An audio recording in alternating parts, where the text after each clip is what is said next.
Super star name என்ன? ஆ? Super star name. Rajinikanth sir. Okay. Aishwarya Lakshmi அவங்களோட செகண்ட் மூவியோட பேர் என்ன? வந்து இப்ப நான் என்ன உங்கள்கிட்ட சொல்றது?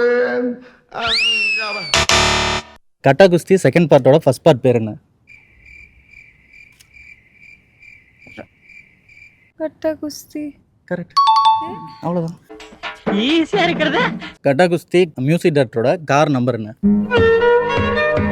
சத்தியமா தெரியாது. தெரியாது. கட்டா குஸ்தி 2 கட்டா குஸ்தி ஃப்ரான்ச்சைஸில் எத்தனை படம்? சொல்லுங்க. Correct answer. சார் ஜூன் 15 காலையில் பிரேக்ஃபாஸ்ட்டுக்கு என்ன சாப்பிட்டீங்க? இவனை கொன்னுடலாமா? கட்டா குஸ்தி 2 ரிலீஸ் டேட் என்ன? சொல்லுங்க. ஜூலை 3. ஐயோ வெக்கமா வருதே. அவங்களுக்கு மட்டும் ஈஸி கொஸ்டின், எனக்கு மட்டும் ஏன் கஷ்டமா? சார் அதுதான் சார் கண்டென்ட்.